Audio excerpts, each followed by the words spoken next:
Contract वाली बहू। नरेश की माँ अपने बेटे से मिलने दिल्ली आ रही है।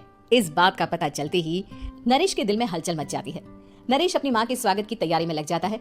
साथ ही उसे डर भी सताने लगता है कि उसकी माँ कहीं अपनी पुरानी जिद पर फिर से बैठ ना जाए। हे भगवान, इस बार बचा लो, अगले साल पक्का माँ की जिद पूरी कर दूंगा। तभी दरवाजे की घंटी बजती है। नरेश दरवाजा खोलता है तो सामने अपने मकान मालिक को देखकर हैरान हो जाता है, क्योंकि उनके साथ एक सुंदर सी लड़की भी थी। नमस्ते अंकल, कुछ काम था, मुझे बुला लेते। आपने क्यों कष्ट किया? अरे नहीं, इसमें कष्ट कैसा, मैं तो बस तुम्हें रीना से मिलवाने आया था। आज से रीना तुम्हारे साथ इसी फ्लैट में रहेगी। अंकल, कोई लड़का फ्लैटमेट नहीं है? एक अनजान लड़की के साथ रहना मेरे लिए थोड़ा अजीब होगा। देखो नरेश, मैं तुम्हें पहले भी बता चुका हूँ कि इस फ्लैट में तुम्हें किसी ना किसी के साथ एडजस्ट करना ही होगा, या फिर तुम अकेले पूरे फ्लैट का किराया दे दो, मैं किसी को नहीं रखूंगा। नरेश अपने मकान मालिक की बात सुन के रीना के साथ रहने के लिए तैयार हो जाता है, पर अंदर ही अंदर उसे ये बात खाने लगती है कि वो अपनी माँ को क्या जवाब देगा जब उसकी माँ रीना के बारे में उसे पूछेगी।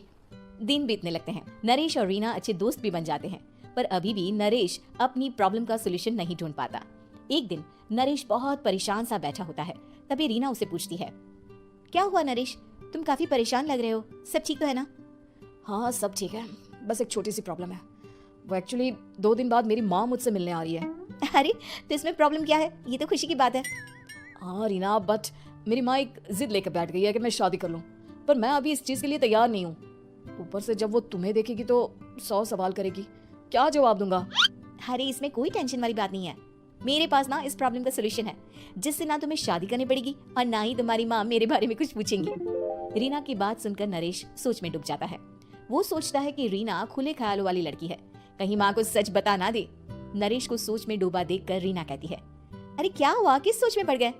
डोंट वरी, जैसा तुम सोच रहे हो ना वैसे कुछ भी नहीं है, मेरे पास एक प्लान है। मैं कुछ समझ नहीं पा रहा हूँ, कैसा प्लान? मैं समझाती हूँ।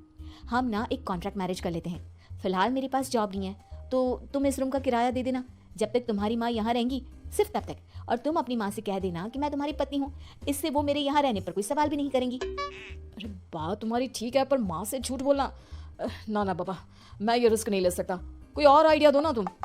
देखो मंजूर हो तो बोलो, वरना सच बता दो, मुझे कोई प्रॉब्लम नहीं है। रीना की बात सुनकर नरेश सोच में डूब जाता है। बहुत सोचने के बाद जब उसे कोई रास्ता नहीं मिलता तो वो रीना के बताए हुए रास्ते पर चलने के लिए तैयार हो जाता है। वो रीना से बात करता है और अपनी माँ की पसंद और नापसंद के बारे में बताता है।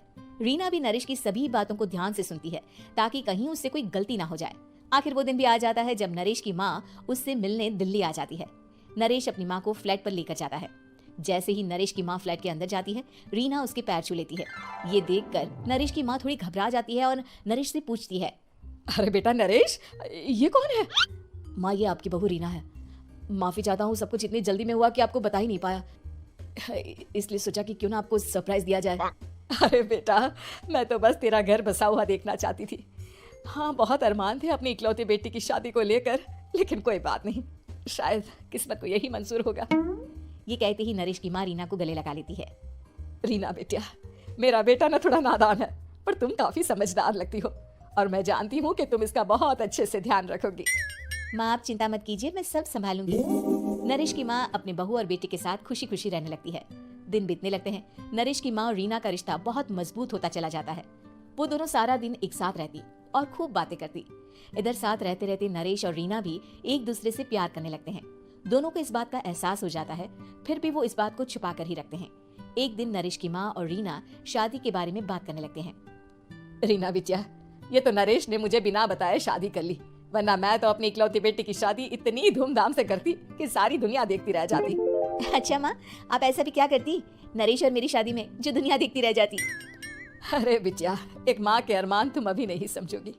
मैं तो अपनी बहू को एक रानी की तरह लेकर आती और शादी भी बिल्कुल शाही अंदाज में करती, पर मेरे तो सारे अरमान ऐसे ही रह गए। खैर, मुझे तो अपने बेटे और बहू की खुशी चाहिए बस। ये कहते हुए नरेश की माँ की आंखों में आंसू आ जाते हैं। रीना भी ये सुनकर ख्यालों में खो जाती है, क्योंकि वो भी मन ही मन खुद को नरेश की पत्नी और उसकी माँ की बहू मानने लगी थी। शाम को जब नरेश ऑफिस से घर आता है तो रीना खुद को रोक नहीं पाती और नरेश के सामने उसकी माँ को अपने और नरेश के रिश्ते का सारा सच बता देती है।